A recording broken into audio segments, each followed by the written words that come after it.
ಖಂಡದ ಇಥಿಯೋಪಿಯಾದಲ್ಲಿ ಜ್ವಾಲಾಮುಖಿ ದೆಹಲಿಗೆ ಕಂಟಕ. ಹೇಗೆ ಈ ಸ್ಟೋರಿ ನೋಡಿ.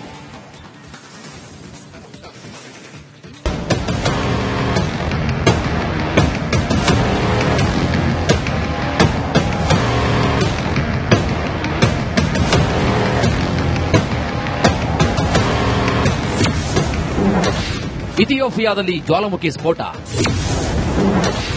ಭಾರತಕ್ಕೆ ರಾಚುತ್ತಿರುವ ಬೂದಿ ಏನಿದು?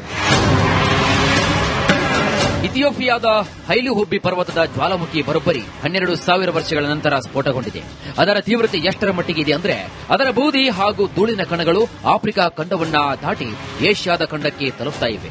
ಈ ಜ್ವಾಲಾಮುಖಿಯಿಂದ ಹೊರಬಂದಂತಹ ಬೂದಿಯ ಮೋಡ ಕೆಂಪು ಸಮುದ್ರವನ್ನ ದಾಟಿ ಯೆಮೆನ್ ಮತ್ತು ಒಮಾನ್ ಕಡೆಗೆ ಹಬ್ಬುತ್ತಾ ಇದೆ.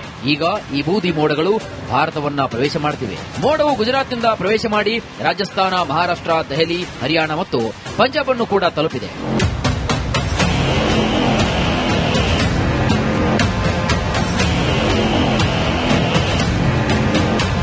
ಈ ಹಾರಬೂದಿಯಿಂದಾಗಿ ಆಕಾಶ ಕಪ್ಪಾಗಿ ಮಂಜು ಮಂಜಾಗಿ ಕಾಣ್ತಿದೆ. ಇದರಿಂದಾಗಿ ವಿಮಾನ ಸಂಚಾರಕ್ಕೂ ಕೂಡ ಇದು ಅಡ್ಡಿಯಾಗಿದೆ.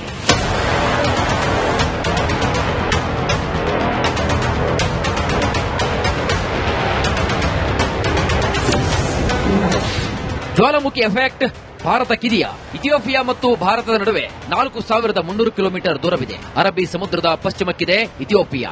ಅರಬ್ಬಿ ಸಮುದ್ರದ ಪೂರ್ವ ಭಾಗದಲ್ಲಿ ಭಾರತವಿದೆ. ಅರಬ್ಬಿ ಸಮುದ್ರದ ಮೇಲಿಗೆ ಬೂದಿಯ ಹಾರಾಟ ಮಾಡಿದೆ. ಈ ಬೂದಿ 15,000ರಿಂದ 25,000 ಅಡಿ ಎತ್ತರದಲ್ಲಿ ಚಲನೆ ಮಾಡಿದೆ. ಈ ಬೂದಿ ಮೋಡವು ನಿರಂತರವಾಗಿ ಪೂರ್ವಕ್ಕೆ ಚಲಿಸ್ತಾ ಇದೆ. ಈ ಮೋಡವು ಗಂಟೆಗೆ 100ರಿಂದ 120 ಕಿಲೋಮೀಟರ್ ವೇಗದಲ್ಲಿ ಸಂಚರಿಸಲಿದೆ. ಯೆಮೆನ್ ಮತ್ತು ಮಧ್ಯಪ್ರಾಚ್ಯ ಮತ್ತು ನಂತರ ಭಾರತದ ಕಡೆಗೆ ಚಲಿಸಿದೆ.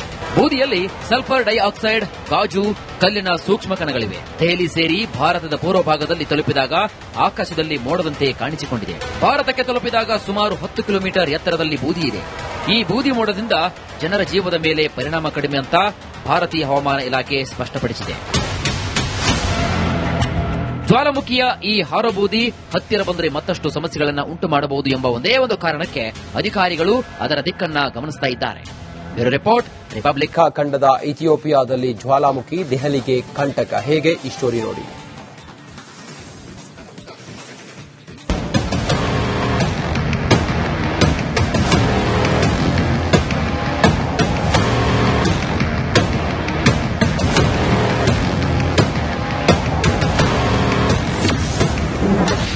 ಇಥಿಯೋಪಿಯಾದಲ್ಲಿ ಜ್ವಾಲಾಮುಖಿ ಸ್ಫೋಟ. ಭಾರತಕ್ಕೆ ರಾಚುತ್ತಿರುವ ಬೂದಿ ಏನಿದು? ಇಥಿಯೋಪಿಯಾದ ಹೈಲು ಹುಬ್ಬಿ ಪರ್ವತದ ಜ್ವಾಲಾಮುಖಿ ಬರೋಬ್ಬರಿ 12,000 ವರ್ಷಗಳ ನಂತರ ಸ್ಫೋಟಗೊಂಡಿದೆ. ಅದರ ತೀವ್ರತೆ ಎಷ್ಟರ ಮಟ್ಟಿಗೆ ಇದೆ ಅಂದ್ರೆ ಅದರ ಬೂದಿ ಹಾಗೂ ಧೂಳಿನ ಕಣಗಳು ಆಫ್ರಿಕಾ ಖಂಡವನ್ನ ದಾಟಿ ಏಷ್ಯಾದ ಖಂಡಕ್ಕೆ ತಲುಪ್ತಾ ಇವೆ. ಈ ಜ್ವಾಲಾಮುಖಿಯಿಂದ ಹೊರಬಂದಂತಹ ಬೂದಿಯ ಮೋಡ ಕೆಂಪು ಸಮುದ್ರವನ್ನ ದಾಟಿ ಯೆಮೆನ್ ಮತ್ತು ಒಮಾನ್ ಕಡೆಗೆ ಹಬ್ಬುತ್ತಾ ಇದೆ. ಈಗ ಈ ಬೂದಿ ಮೋಡಗಳು ಭಾರತವನ್ನ ಪ್ರವೇಶ ಮಾಡುತ್ತಿವೆ. ಮೋಡವು ಗುಜರಾತ್ನಿಂದ ಪ್ರವೇಶ ಮಾಡಿ ರಾಜಸ್ಥಾನ, ಮಹಾರಾಷ್ಟ್ರ, ದೆಹಲಿ, ಹರಿಯಾಣ ಮತ್ತು ಪಂಜಾಬ್ ಅನ್ನು ಕೂಡ ತಲುಪಿದೆ.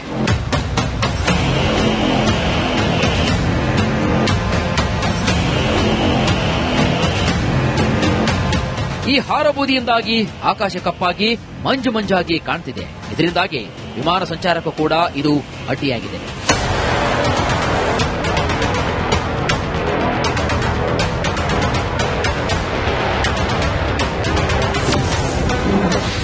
ಜ್ವಾಲಾಮುಖಿ ಎಫೆಕ್ಟ್ ಭಾರತಕ್ಕಿದೆಯಾ? ಇಥಿಯೋಪಿಯಾ ಮತ್ತು ಭಾರತದ ನಡುವೆ 4,300 ಕಿಲೋಮೀಟರ್ ದೂರವಿದೆ. ಅರಬ್ಬಿ ಸಮುದ್ರದ ಪಶ್ಚಿಮಕ್ಕಿದೆ ಇಥಿಯೋಪಿಯಾ.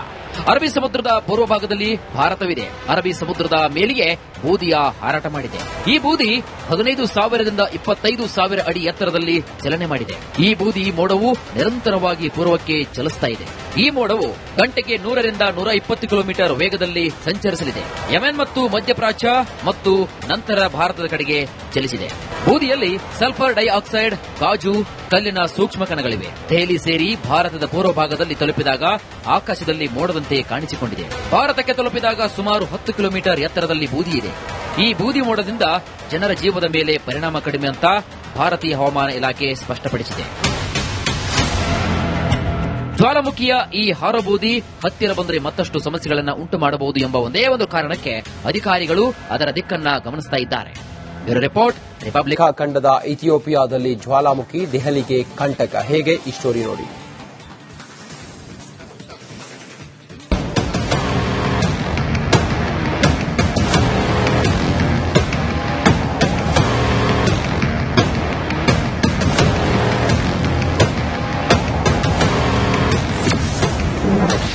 ಇಥಿಯೋಪಿಯಾದಲ್ಲಿ ಜ್ವಾಲಾಮುಖಿ ಸ್ಫೋಟ. ಭಾರತಕ್ಕೆ ರಾಚುತ್ತಿರುವ ಬೂದಿ ಏನಿದು? ಇಥಿಯೋಪಿಯಾದ ಹೈಲು ಹುಬ್ಬಿ ಪರ್ವತದ ಜ್ವಾಲಾಮುಖಿ ಬರೋಬ್ಬರಿ 12,000 ವರ್ಷಗಳ ನಂತರ ಸ್ಫೋಟಗೊಂಡಿದೆ. ಅದರ ತೀವ್ರತೆ ಎಷ್ಟರ ಮಟ್ಟಿಗೆ ಇದೆ ಅಂದ್ರೆ ಅದರ ಬೂದಿ ಹಾಗೂ ಧೂಳಿನ ಕಣಗಳು ಆಫ್ರಿಕಾ ಖಂಡವನ್ನ ದಾಟಿ ಏಷ್ಯಾದ ಖಂಡಕ್ಕೆ ತಲುಪ್ತಾ ಇವೆ. ಈ ಜ್ವಾಲಾಮುಖಿಯಿಂದ ಹೊರಬಂದಂತಹ ಬೂದಿಯ ಮೋಡ ಕೆಂಪು ಸಮುದ್ರವನ್ನ ದಾಟಿ ಯೆಮೆನ್ ಮತ್ತು ಒಮಾನ್ ಕಡೆಗೆ ಹಬ್ಬುತ್ತಾ ಇದೆ.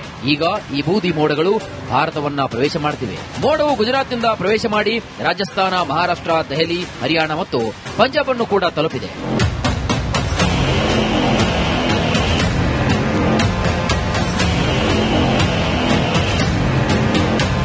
ಈ ಹಾರಬೂದಿಯಿಂದಾಗಿ ಆಕಾಶ ಕಪ್ಪಾಗಿ ಮಂಜು ಮಂಜಾಗಿ ಕಾಣ್ತಿದೆ. ಇದರಿಂದಾಗಿ ವಿಮಾನ ಸಂಚಾರಕ್ಕೂ ಕೂಡ ಇದು ಅಡ್ಡಿಯಾಗಿದೆ.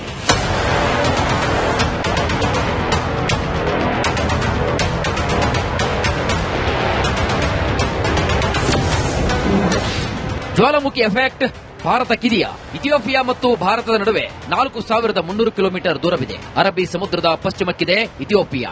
ಅರಬ್ಬಿ ಸಮುದ್ರದ ಪೂರ್ವ ಭಾಗದಲ್ಲಿ ಭಾರತವಿದೆ. ಅರಬ್ಬಿ ಸಮುದ್ರದ ಮೇಲಿಗೆ ಬೂದಿಯ ಹಾರಾಟ ಮಾಡಿದೆ. ಈ ಬೂದಿ 15,000ದಿಂದ 25,000 ಅಡಿ ಎತ್ತರದಲ್ಲಿ ಚಲನೆ ಮಾಡಿದೆ. ಈ ಬೂದಿ ಮೋಡವು ನಿರಂತರವಾಗಿ ಪೂರ್ವಕ್ಕೆ ಚಲಿಸ್ತಾ ಇದೆ. ಈ ಮೋಡವು ಗಂಟೆಗೆ 100ರಿಂದ 120 ಕಿಲೋಮೀಟರ್ ವೇಗದಲ್ಲಿ ಸಂಚರಿಸಲಿದೆ. ಯೆಮೆನ್ ಮತ್ತು ಮಧ್ಯಪ್ರಾಚ್ಯ ಮತ್ತು ನಂತರ ಭಾರತದ ಕಡೆಗೆ ಚಲಿಸಿದೆ. ಬೂದಿಯಲ್ಲಿ ಸಲ್ಫರ್ ಡೈಆಕ್ಸೈಡ್, ಗಾಜು, ಕಲ್ಲಿನ ಸೂಕ್ಷ್ಮ ಕಣಗಳಿವೆ. ದೆಹಲಿ ಸೇರಿ ಭಾರತದ ಪೂರ್ವ ಭಾಗದಲ್ಲಿ ತಲುಪಿದಾಗ ಆಕಾಶದಲ್ಲಿ ಮೋಡದಂತೆ ಕಾಣಿಸಿಕೊಂಡಿದೆ. ಭಾರತಕ್ಕೆ ತಲುಪಿದಾಗ ಸುಮಾರು 10 ಕಿಲೋಮೀಟರ್ ಎತ್ತರದಲ್ಲಿ ಬೂದಿ ಇದೆ. ಈ ಬೂದಿ ಮೋಡದಿಂದ ಜನರ ಜೀವದ ಮೇಲೆ ಪರಿಣಾಮ ಕಡಿಮೆ ಅಂತ ಭಾರತೀಯ ಹವಾಮಾನ ಇಲಾಖೆ ಸ್ಪಷ್ಟಪಡಿಸಿದೆ. ಜ್ವಾಲಾಮುಖಿಯ ಈ ಹಾರಬೂದಿ ಹತ್ತಿರ ಬಂದರೆ ಮತ್ತಷ್ಟು ಸಮಸ್ಯೆಗಳನ್ನು ಉಂಟು ಮಾಡಬಹುದು ಎಂಬ ಒಂದೇ ಒಂದು ಕಾರಣಕ್ಕೆ ಅಧಿಕಾರಿಗಳು ಅದರ ದಿಕ್ಕನ್ನ ಗಮನಿಸ್ತಾ ಇದ್ದಾರೆ. Bureau report, republic. ಖಂಡದ ಇಥಿಯೋಪಿಯಾದಲ್ಲಿ ಜ್ವಾಲಾಮುಖಿ ದೆಹಲಿಗೆ ಕಂಟಕ. ಹೇಗೆ ಈ ಸ್ಟೋರಿ ನೋಡಿ.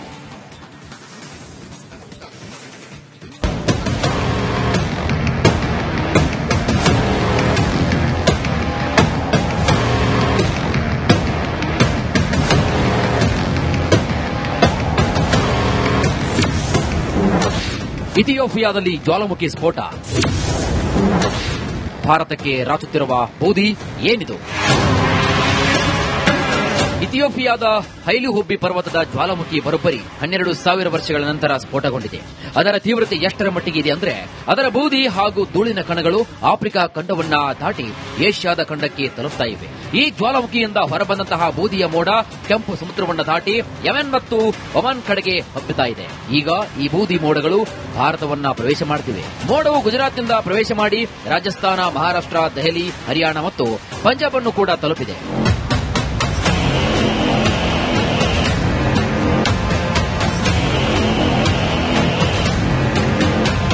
ಈ ಹಾರಬೂದಿಯಿಂದಾಗಿ ಆಕಾಶ ಕಪ್ಪಾಗಿ ಮಂಜು ಮಂಜಾಗಿ ಕಾಣ್ತಿದೆ. ಇದರಿಂದಾಗಿ ವಿಮಾನ ಸಂಚಾರಕ್ಕೂ ಕೂಡ ಇದು ಅಡ್ಡಿಯಾಗಿದೆ.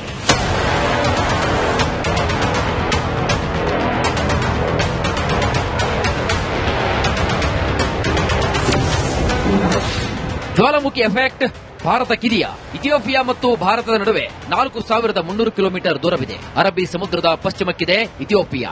ಅರಬ್ಬಿ ಸಮುದ್ರದ ಪೂರ್ವ ಭಾಗದಲ್ಲಿ ಭಾರತವಿದೆ. ಅರಬ್ಬಿ ಸಮುದ್ರದ ಮೇಲಿಗೆ ಬೂದಿಯ ಹಾರಾಟ ಮಾಡಿದೆ.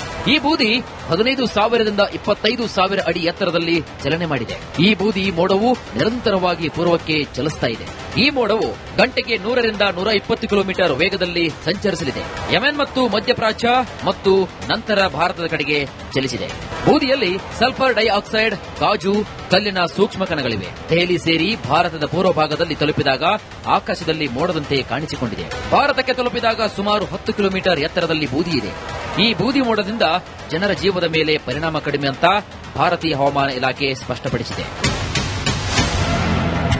ಜ್ವಾಲಾಮುಖಿಯ ಈ ಹಾರಬೂದಿ ಹತ್ತಿರ ಬಂದರೆ ಮತ್ತಷ್ಟು ಸಮಸ್ಯೆಗಳನ್ನು ಉಂಟು ಮಾಡಬಹುದು ಎಂಬ ಒಂದೇ ಒಂದು ಕಾರಣಕ್ಕೆ ಅಧಿಕಾರಿಗಳು ಅದರ ದಿಕ್ಕನ್ನ ಗಮನಿಸ್ತಾ ಇದ್ದಾರೆ.